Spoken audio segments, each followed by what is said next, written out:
question for you today. Ooh, that's right, she's gotta record it. So for my first question for you today, when you think back to Amarillo, what's the first image or feeling that comes to mind? Tell me what that means to you. I would say worms, So, could you crickets, tell me more about that? bugs, because Amarillo was a situation where my dad and I, who traveled from Oakland to Amarillo to do this restaurant venture, wound up in this stand-alone bungalow behind the restaurant at the end of the parking lot, and that's where we lived. And because my dad was so busy at the restaurant, I wound up just hanging out, loitering in the bungalow or wandering around Route 66, or because we were on Route 66, Northeast 8th Street, 8th Avenue.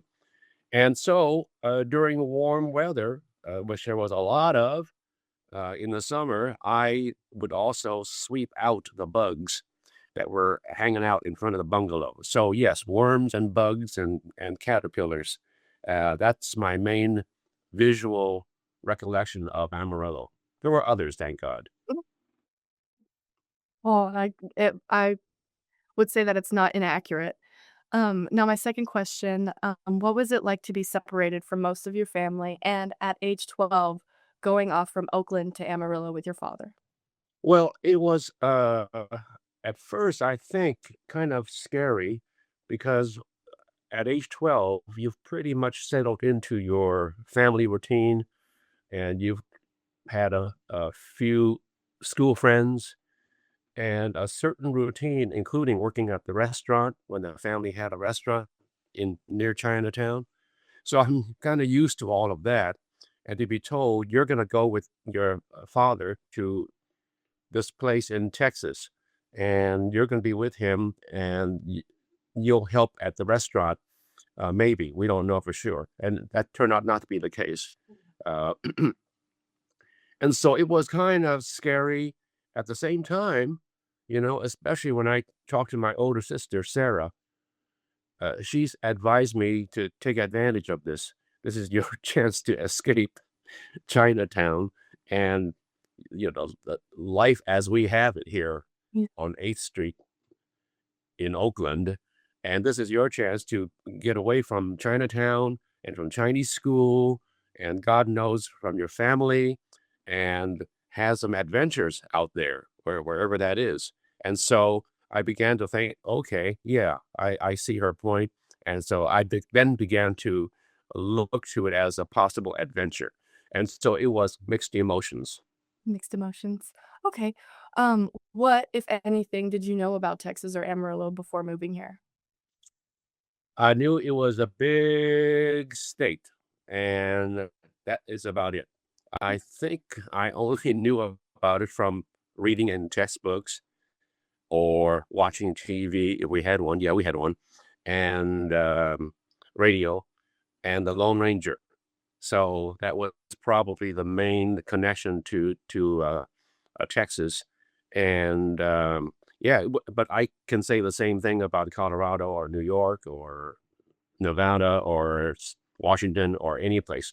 I We had not really gone outside of Chinatown, Oakland, until now.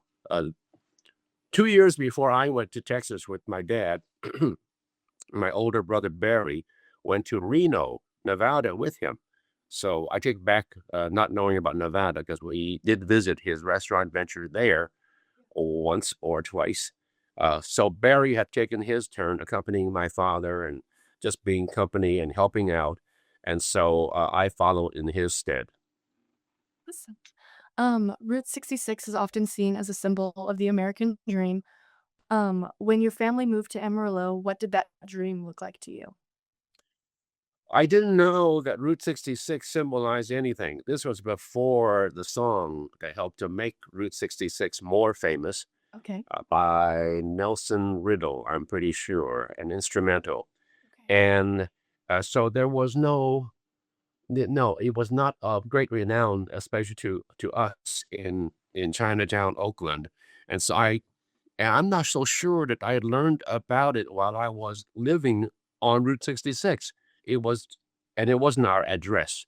The address of the restaurant was where we identified, our living situation at 2415 Northeast 8th. But I would traverse Route 66 on a regular basis, especially during school year, because it was a straight shot up Route 66 to Buchanan Street, North Buchanan, hook a left, and then you're at Horace Mann School. So I did get to kind of absorb it and get to know it a little bit, or at least restaurants and hotels and shops um, became familiar to me as it was my daily routine to pretty much walk Route 66 except in inclement weather.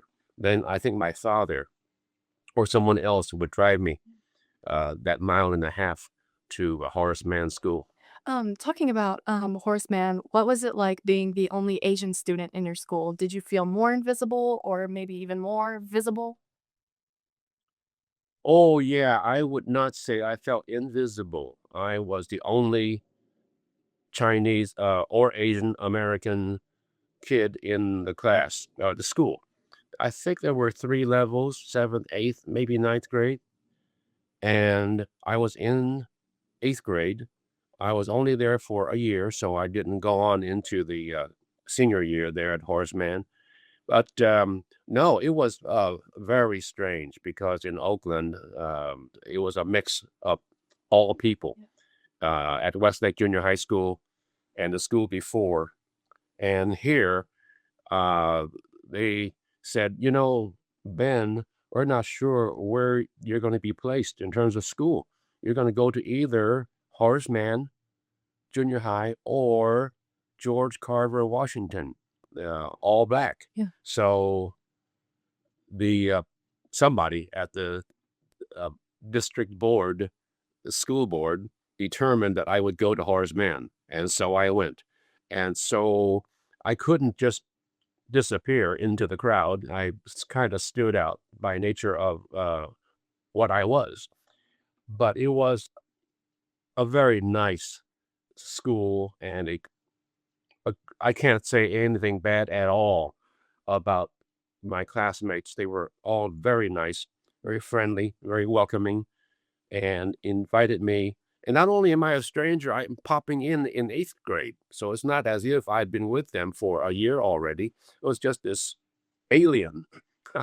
And so they invited me to guess it was a soda fountain or a drugstore, not far away from the school for after school, listening to the jukebox or having a root beer or a milkshake or whatever. And I was invited to uh, a number of parties. I could not really just leave the restaurant at night because my father didn't want me uh, wandering around town without adult supervision.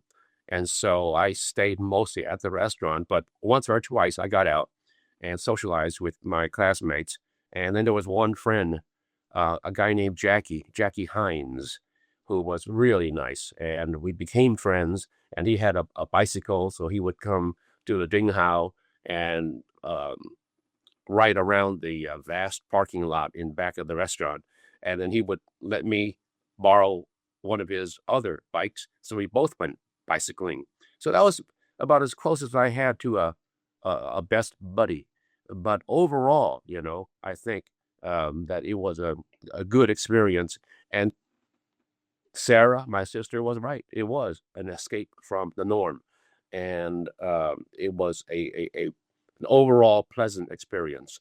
I know that in my book and elsewhere, I have written about my physical education teacher, Coach Kyle, at one point yelling at me to chop chop. And that kind of took me back to the more racist elements of comic books of that time, where there was a Chinese character in blazing yellow ink um, named Chop Chop. But aside from that, there really was nothing that I can complain about my time there. Okay. Now going back to when, you talked about walking, up and down Route 66 to get to get to school, could you tell me about some of those trips that you made? Well, it was I didn't stop anywhere. Oh, no, there was this one, restaurant or cafe, I guess. I guess it wasn't a bar because they allowed me in there. It was pretty much just across across the highway, and I could go there on occasion and fell in love with chili con carne, to eat and shuffleboard, a shuffleboard machine that I could play. So that was my one stop on Route 66, I think. And then in terms of being on the way to school, it was the, I guess it was a typical collection of things you would find in a Texas town. You know, there would be bars, there was a trailer park, there was a hotel, there was a fancy restaurant. I think I just saw an ad for it in the Horace Mann directory called Rice's Dining Salon. That's it. It looked well, to me, it looked very big, about the same size as Ding Hao, which was a pretty large restaurant. There were bowling alleys and various shops. The supermarket of renown in Amarillo, and my time there was the Piggly Wiggly store. I don't know if that still exists, but that's sort of what I saw on my walks. And yeah, they had no reason to stop in almost any of them. So it was just a straight shot to Horace Mann and back. Awesome. I was watching your Rolling Stone, documentary, and in your documentary, you talked about adapting a Texas accent when you were younger. Could you tell me if that was more of like survival, curiosity, or just like finding a way to belong? All three, Murphy. Yeah. Um, I had and have a propensity for mimicry, and I didn't know that back at age 12. But I, I think between going to a class where they were teaching Shakespeare, maybe it was a drama class, maybe it was an English class, I'm not sure, and choir, and just hearing voices around me. You know, all of my classmates and the teachers often spoke with an accent, but then so did I. But my accent was different. Mine was from Chinatown and being raised Chinese in California. And so I think I began to add a little twang, just a little drawl to my remarks, and it was in a way to try to fit in a little bit, to maybe have a better chance to belong with with the groups that I wound up getting to know, and so that was pretty much the reasoning behind it. Okay. And then backtracking to when you were telling me about the jukebox hangouts with your friend and like drinking root beer, what did rock and roll and those jukebox hangouts with your friends play in helping you feel accepted? Hmm. The jukebox of the time would be the beginning of top 40 radio. We're talking about the mid to late 50s, so 57 and 58. And it was the pioneers and the idols. You know, it was Elvis and Jerry Lee Lewis, and it was, but for certain, Yeah. a Texas boy after all. And it was Chuck Berry and Fats Domino and Little Richard, probably some Laverne Baker. It was country. That was the new element for me. Mhm. You know, in Oakland, we didn't hear so much of Johnny Cash and Patsy Cline. And then there were ones who were probably more local. I'm not sure about someone like Marvin Rainwater or Gene Austin. I thought maybe I wasn't thinking with any kind of musical knowledge. It was just what was playing on the jukebox. And then you would hear it on the radio, the same songs from my favorite DJ, Nick Ray's.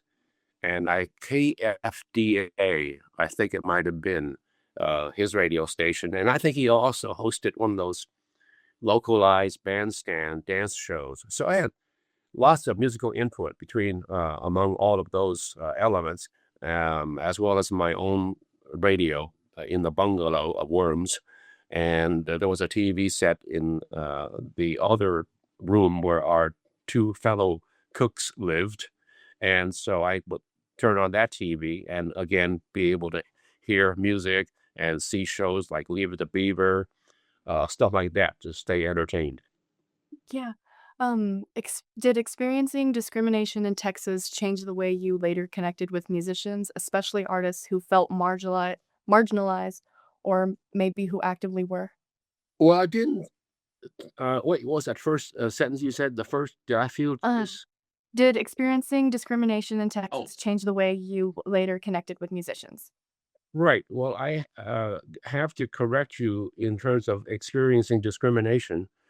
Aside from being told what school I could go to Yeah. based on race. Okay. But I didn't take it that personally. It was a choice that somebody had, in authority, an Yeah. adult had to make. And whatever they said is whatever I would have done. No question about that. So I don't see necessarily a link to my what turned out to be my career of reporting on and interviewing many uh, pop, rock, blues, country artists and comedians and movie stars of all colors. And so the only thing that has happened regarding being more or less an outsider of sorts is that I think that a lot of the celebrities, the artists, the musicians I ran into in my work at Rolling Stone and elsewhere had that same self identification of being an outsider Yeah. by what they chose to do for their lives and their careers. They all glommed onto a phenomenon, music, that uh, establishes them as something extraordinary. They're on a stage or they're on the road going from town to town. They don't have a 9 to 5 job, and that makes them stand out. And so I think in retrospect, in hindsight, when that documentary was made about me, and I was asked all the time about these issues, Yeah. I felt like I agreed with those who assumed that because I was in a way an outsider by way of my race and my chosen profession, I was not a 9 to 5 guy at Rolling Stone and on the radio. And so they said that, don't you think that when you walked into an interview situation with Marvin Gaye or Sly Stone or Gladys Knight and the Pips or whoever, Crosby, Stills, Nash and Young, Bob Dylan, Linda Ronstadt, that they would just there's a certain just a little click as, "Oh, okay, you're that guy from Rolling Stone, okay."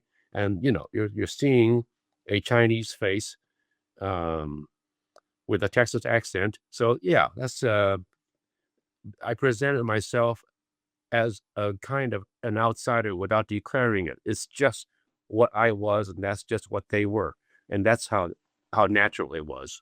Okay, thank you. And then backtracking to your life at your family's restaurant here in Amarillo. Looking back, how did your family's struggles yeah, with the restaurant shape your understanding of resilience and re-innovation? I'm sorry, could you ask that again? Yes. Looking back, how did your family's struggles with the restaurant shape your understanding of resilience and re-innovation? Interesting. Yeah. I think I was too young and dumb to draw a particular body of knowledge from that situation. But sadly, I came to think of my father as being a, on the one hand, a very talented cook and chef. He was magnificent in the kitchen. But on the other hand, I guess as with so many people with artistic talent, he wasn't the best on the business end. And so he did not do well that year in probably 56 in Reno, where he had his own place. And then he had a falling out with his partners in Amarillo. So he stayed there only a year. And then when we came home, He worked at another restaurant, a famous restaurant called Trader Vic's, and my brother and I would work part-time at a Chinese takeout place just to bring in some more money for the family. And so we learned to deal with difficulties.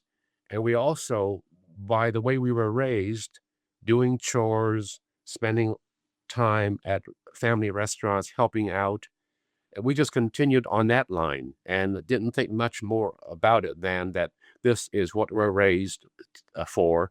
This is what is expected of us, and this is our lives.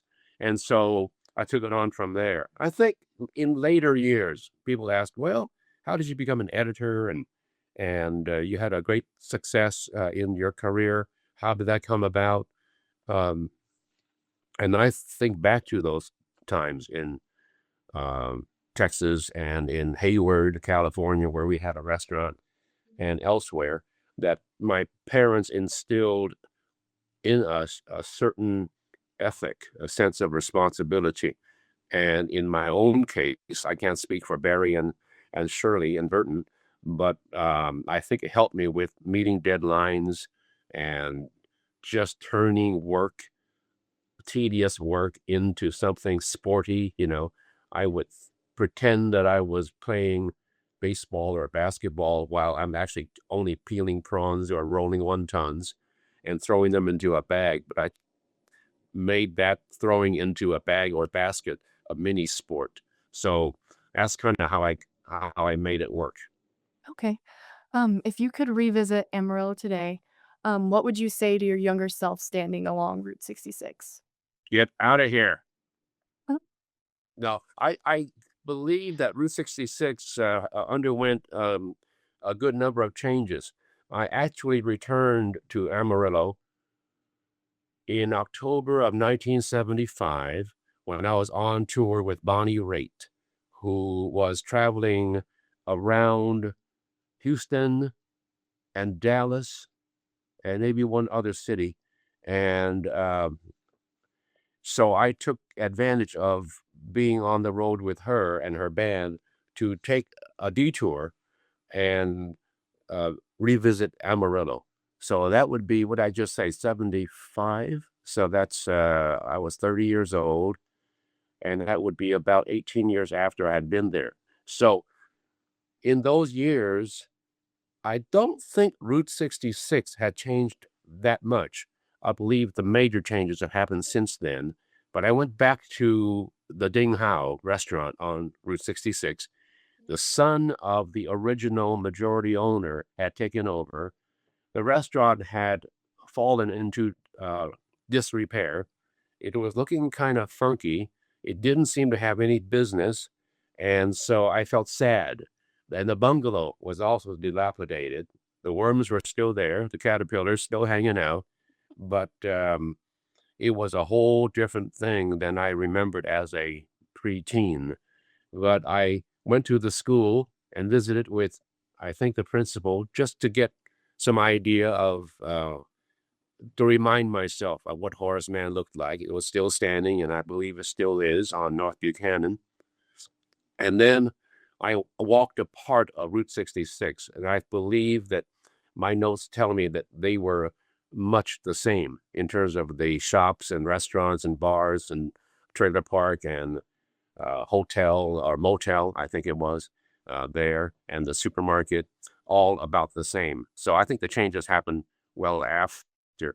And in terms of telling myself, I think I wouldn't have much to lecture myself about. I think that I did manage. I don't know what it would have been had I had my dad succeeded and stayed several years, but for a 1 year shot, it was pretty good. I did all right mixing with the kids at Horace Mann. I stayed out of the way at the restaurant in terms of the dining area. I sat in the office of the owner and learned to type, which became handy. I was drawing a lot. I drew cartoons from the comic books, particularly Snoopy and Charlie Brown and Dennis the Menace. And, I had as much fun as I could, given that situation of being the only Chinese kid in town and in school. Um, so I have, no quarrel with myself from those years. It was, in its own way, uh, at the very least interesting and at its best exciting, just to be there and to be away from the norm. Okay. Heather just told us we've got 10 minutes remaining, so I do have one last question. I just want you to elaborate a little bit more on why you and your family left Amarillo. Oh, well, that's easy because my father had a falling out. It was a four partner deal.